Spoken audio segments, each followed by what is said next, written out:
JUI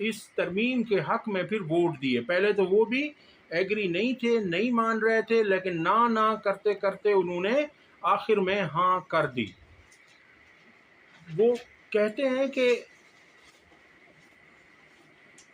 assembly floor پر میں کہوں گا کہ فوجی عدالتوں کے میں حق میں ہوں. حالات کے مطابق ملک کو فوجی عدالتوں کی ضرورت ہے.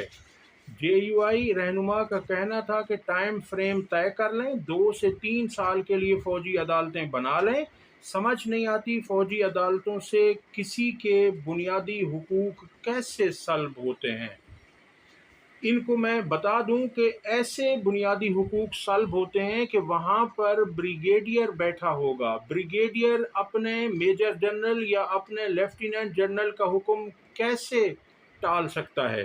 چونکہ فوج میں آپ کو پتہ ہے کہ انہوں نے حکم عدولی کا تو سوال ہی پیدا نہیں ہوتا. انہیں جو کہا جائے گا انہوں نے ماننا ہے، اور اس طرح سے قانون انہوں نے نہیں پڑھا جیسا کہ باقی وکلاء اور ججز نے کیا ہوتا ہے. تو وہاں جو بھی جائیں گے وہاں 99% سزائیں انہیں دی جائیں گی، اور انہیں اس طرح کی رسائی اپنے وکیل تک بھی نہیں ہوگی. فیئر ٹرائل کا حق ان کا مجروح کیا جاتا ہے. اس لیے کہا جاتا ہے کہ فوجی عدالتیں سویلین کے لیے نہیں بنائی گئیں، وہ فوجیوں کے لیے ہیں، وہ فوج کے اندر کے جو معاملات ہیں اس کے لیے ہیں. اور پھر اگر ایسا ہے تو آپ یہ چیز آئین میں ترمیم کر لیتے. آپ کے پاس 1973 کا آئین ہے، اس وقت آپ نے کیوں نہیں رکھا؟ اور ابھی یہ 2-3 سال کے لیے یاد آیا کہ جب تحریک انصاف اور عمران خان کو جبر کے ذریعے دبانا ہے. بہرحال آپ یہ بھی کر کے دیکھ لیں، آپ نے کیا کچھ نہیں کیا، مگر فائدہ کچھ نہیں ہونا. انہوں نے مزید کہا کہ میں ملک کے خلاف کسی سرگرمی میں ملوث نہیں، تو ڈر نہیں ہونا چاہیے. تو ملک کی خلاف سرگرمی میں کون ملوث ہے؟ آپ یہ بھی تو بتائیں. کیا جو عمران خان پر کیسز بنائے گئے ہیں کیا وہ صحیح کیسز ہیں؟ اگر وہ صحیح ہوتے تو اس طرح سے بری ہوتے جاتے. جس شخص کے اوپر 71 سال کی عمر میں ایک مقدمہ بھی نہیں تھا، 1 سال کے اندر اندر اس پہ 200 سے زائد کیسز ہو گئے. بہرحال عمران خان نے کہا ہے کہ جس نے 26ویں ترمیم کے حق میں ووٹ دیا ہے اس نے پاکستان کے ساتھ غداری کی ہے. اس کے بعد آپ کے سامنے رکھتے ہیں، اور وہ خبر یہ ہے کہ گزشتہ دن جعلی وزیر اعلیٰ نے مریم نواز نے کہا تھا کہ میں یہ پیش گوئی کر کے جا رہی ہوں کہ یہ فتنہ بھی ختم ہو رہا ہے، اس فتنے کی فتنہ بازی بھی ختم ہو رہی ہے، ان گھس بیٹھیوں کی سیاست بھی دم توڑتی جا رہی ہے. اب ان لوگوں کو سچ بولنا تو کسی نے سکھایا نہیں ہے، کیونکہ اب یہ اس سب کچھ کے باوجود، فسطائیت کے باوجود، سب دیکھ رہی ہیں کہ یہ جہاں جاتی ہیں عوام انہیں کس طرح کا پروٹوکول دیتے ہیں، ان کے خلاف نعرے بازی ہوتی ہے، اور یہ کہہ رہی ہیں کہ ان کی سیاست دم توڑ رہی ہے. تو آپ الیکشن فیئر تو کروا کے دیکھ لیں، آپ خود جیتی ہوئی ہیں. تحریک انصاف کا عمران خان کا ایک عام سا کارکن آپ کے مقابلے میں پی 159 لاہور سے کھڑا ہوا اور اس نے آپ کو عبرتناک شکست دی. آپ کے والد کے ساتھ کیا ہوا، چچا کے ساتھ کیا ہوا، کزن کے ساتھ کیا ہوا، آپ کی پارٹی کے ساتھ کیا ہوا، مگر آپ ہیں کہ میں نہ مانوں. اب اس کا تو کسی کے پاس کوئی علاج نہیں ہے. بہرحال ان کے اس ٹویٹ کا جواب صابر شاکر نے دیا ہے. وہ کہتے ہیں کہ عمران خان جیل میں ان کو قتل کا خدشہ ظاہر کر چکے ہیں، اور پچھلی دفعہ ان پر قاتلانہ حملہ ہو چکا ہے جس میں کچھ لوگ شہید بھی ہوئے، عمران خان صاحب پر گولیاں لگیں، سب آپ کے سامنے ہے، مگر یہ مانتے نہیں ہیں. اور اب وہ کہہ رہے ہیں کہ عمران خان جیل میں قتل کا خدشہ ظاہر کر چکے ہیں، اور گزشتہ 20 دن جیل میں عمران خان کے ساتھ ویسا ہی سلوک کیا گیا. اور اب پنجاب کی وزیر جیل خانہ جات اور وزیر داخلہ مریم نواز عمران خان کو ختم کرنے کا حکم اور اعلان کر رہی ہیں. اس ٹویٹ میں مریم نے خود یہ کہا کہ یہ فتنہ بھی ختم ہو رہا ہے. تو اب اس سے بہت سارے خدشات جنم لے رہے ہیں. اس میں حکومت تو ساتھ ہی ہے ان کے، بہرحال آپ دیکھ لیں کہ عوام کے سامنے عمران خان نے اور ان کے چاہنے والوں نے ساری صورتحال سامنے کر دی ہے۔ شہباز گل کا اس پر کہنا ہے کہ مریم نواز کی دھمکی کے بعد P T I legal team کو فوری طور پر عمران خان کو پنجاب کے بجائے کے پی کی جیل میں ٹرانسفر کرنے کی حکمت عملی بنانی چاہیے۔ پنجاب کی چیف منسٹر نے قتل کی دھمکی دی ہے۔ اب ان حالات میں خان صاحب کو پنجاب کی جیل میں رکھنا خطرناک ہے۔ اب یہ مضبوط لیگل وجہ ہے۔ مجھے پتہ ہے عدالت شاید اس کی اجازت نہ دے، لیکن کوشش ضرور کرنی چاہیے۔ بالکل یہ کوشش کرنی چاہیے اور اس میں کوئی حرج نہیں ہے۔ امریکی اراکین کانگریس کا عمران خان سے متعلق خط صدر جو بائیڈن کو موصول۔ یہ کہنا ہے ترجمان میتھیو ملر کا۔ انہوں نے کہا ہم پاکستان میں جمہوریت کو پھلتا پھولتا دیکھنا چاہتے ہیں۔ اب اگلی خبر آپ کے سامنے رکھنی ہے اور وہ خبر ہے کہ اسلام آباد کے تھنک ٹینک نے 1.5 ملین ڈالر میں لابنگ فرم ہائر کر لی ہے، اور آپ کو پتہ ہے کہ اس لابنگ فرم کا مقصد کیا ہے؟ اس لابنگ فرم کا مقصد ہے کہ امریکہ میں عمران خان کی شہرت کو، پاپولیرٹی کو کم کرنا، اور ان کے کاؤنٹر میں اتنا خطیر رقم پاکستان کی خرچ کی گئی ہے۔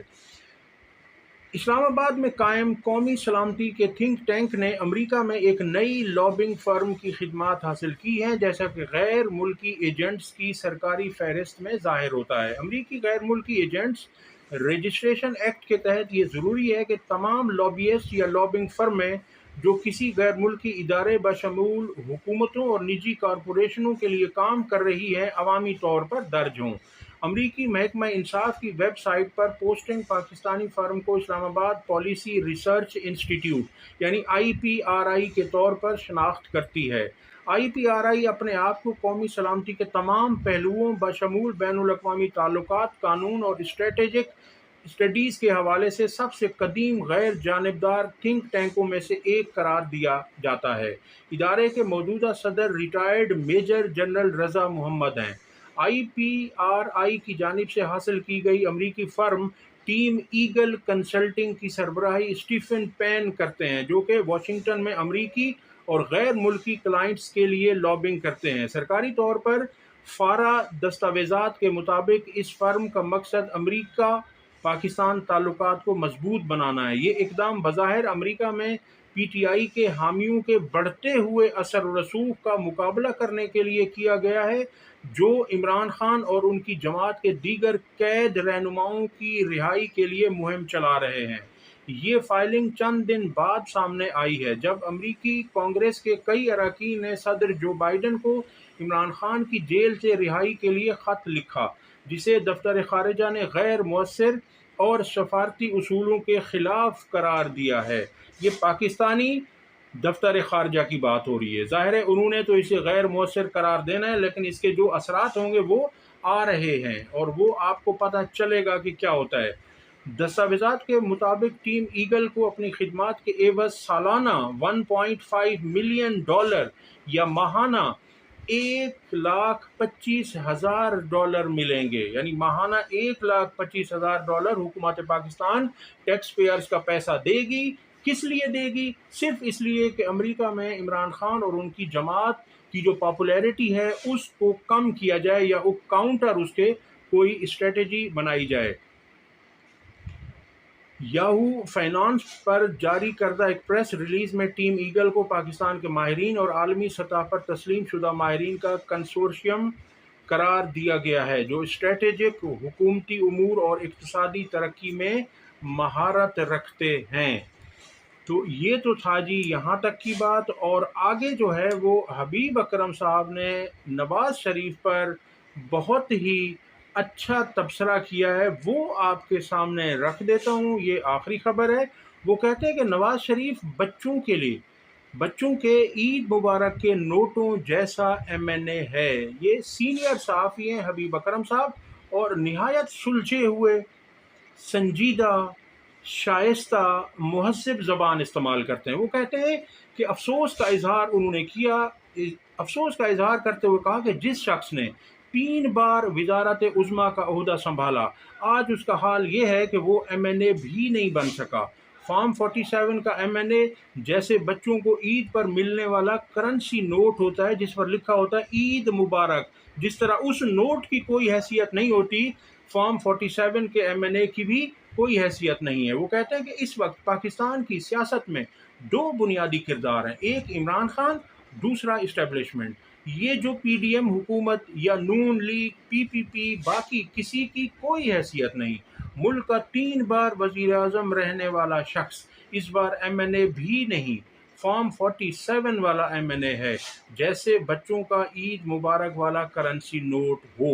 نون لیگ پیپلز پارٹی کی کوئی حیثیت نہیں۔ یہ بات انہوں نے اے آر وائی کے صحافی نعیم اشرف بٹ سے گفتگو کرتے ہوئے کی۔ اب تک کے لیے اتنا ہی۔ اگر ویڈیو پسند آئی ہو تو اسے لائک اور شیئر کریں، اور چینل کو سبسکرائب کریں۔ اللہ حافظ۔